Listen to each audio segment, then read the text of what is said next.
Hello, welcome back to my channel. My name is Megan and today we are going to untangle the narcissist tag. I was tagged by Bits and Bags to address this question. Are YouTubers narcissists? Okay, now first we have to start with the definition, obviously.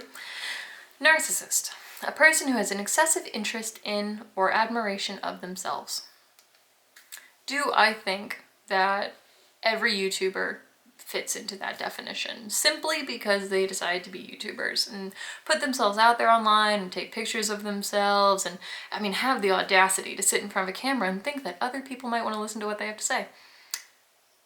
No. No. No, I don't.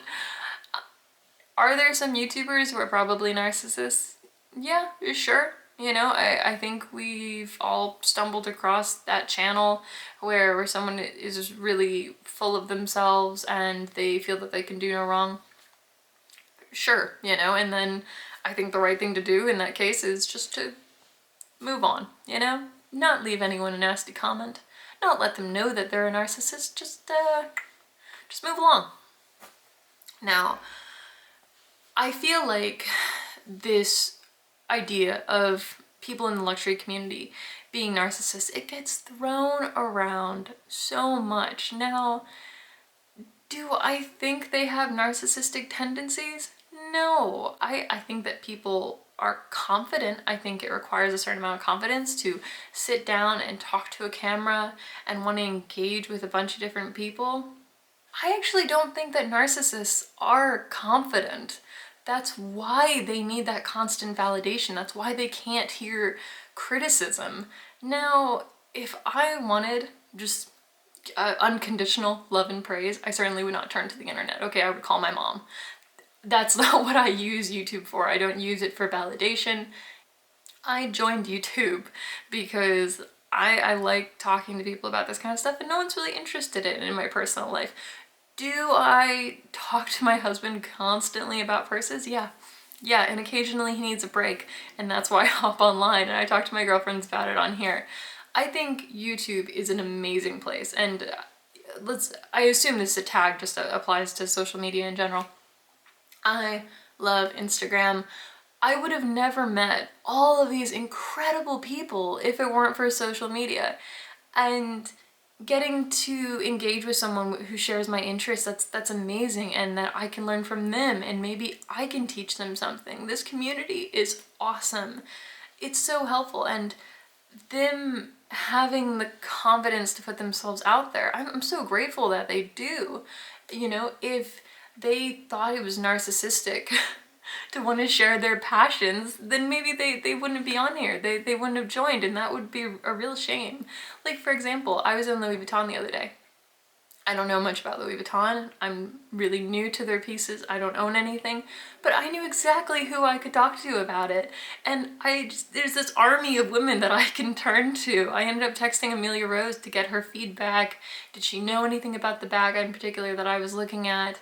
Did she have are there any things that she looks for specifically at Louis Vuitton? These things obviously cost a fair amount of money, and having this just enormous database of information, endless pictures, videos, reviews, this is an amazing space. Like, thank goodness that people don't just feel it's narcissistic. In fact, I think that's probably one of the biggest holdups for people. That was something that really stressed me out. I didn't want people to think that I was, I just thought that I was the best thing ever. Because we all know the ideas that are projected onto YouTubers. I felt embarrassed seeing the selfies on my camera phone or the endless pictures of my handbags trying to get the right shot, and I would constantly want to delete them because I didn't want people to see that and think that I was so obsessed with myself. But the purpose of having those things is to share it with other people. I try to make content that I like to see, right? That I find most helpful. Now, let's look at this narcissism thing in a different scenario. Like, if we said the kind of things that we said to YouTubers to other people. Now, a lot of people feel that YouTubers are narcissists because they have the audacity to put themselves out there, that they have the confidence to just believe that maybe someone out there will like them, right? What if your friend came to you and she was like, you know, I think I want to start dating again. I want to put myself out there. I want to try and meet people. Would you ever respond with, you're such a narcissist. How could you believe that someone's gonna like you? That's so self-centered. No, you'd be the shittiest friend ever. Why? No one would say that to someone. Or let's say your friend was an aspiring musician. You would never say, oh, you're such a narcissist. How could you believe that someone out there is going to listen to your music? How could you believe that anyone's going to benefit from this or enjoy it? No one would ever say that to those people. But, you know, for example, it requires a lot of confidence to ask someone out and put yourself out there, try to date someone new and let someone get to know you, or create something like music or any kind of art. But this kind of thing gets said to YouTubers.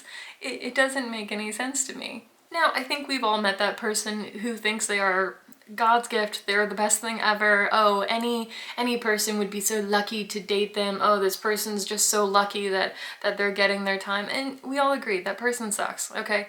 Nobody likes that person. Yes, that person is a narcissist and they're not worth your time.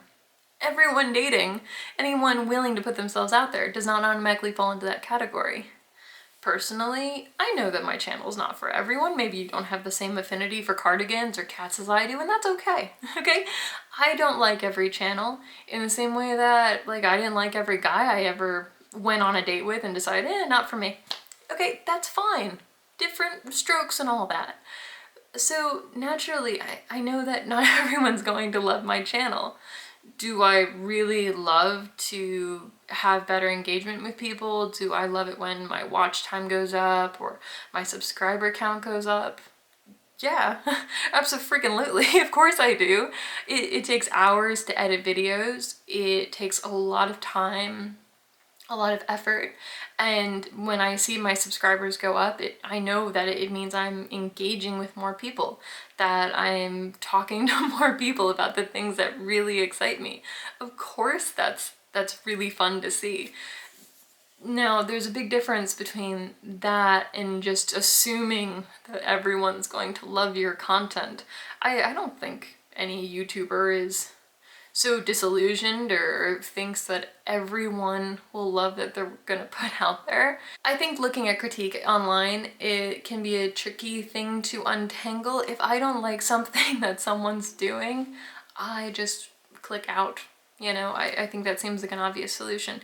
Now, in my personal life, I have had friends who have been really nasty and constantly criticized me because they were feeling bad about themselves, because they were struggling, you know, internally, because they lacked the confidence, because they were having self-esteem issues.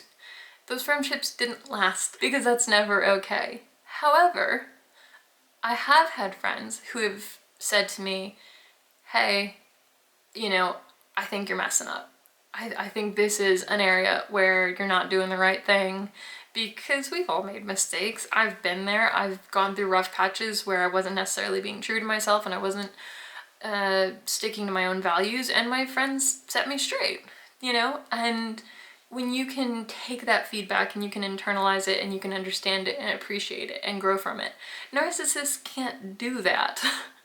And from what I've seen of a lot of YouTubers, they're just normal people. They're just nice people who have a passion for something and want to talk about it on the internet. So let me see, did I cover everything I wanted to with this video? Because there's just so much to untangle. I know that this kind of thing gets thrown around a lot, and people in the luxury community are often called narcissists because they want to share pretty things. Now, I try to have some balance with my channel and talk about the things that I can't spend money on. Goodness knows I've talked about being really sweaty and like ruining clothes enough on this thing. I don't generally like people who are obsessed with perfection and want to put out this perfect version of themselves. I really like people who use YouTube as a hobby, where they have their own independent careers, like the roof over their head is not dependent on YouTube.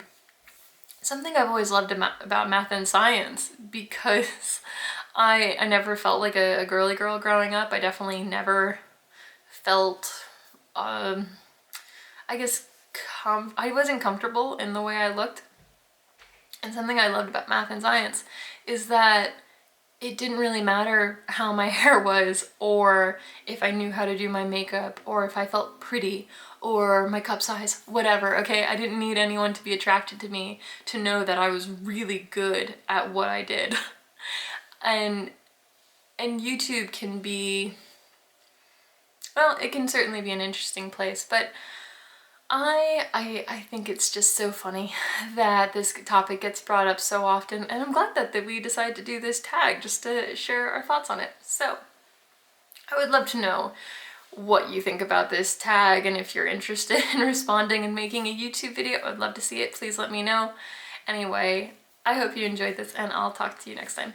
Bye.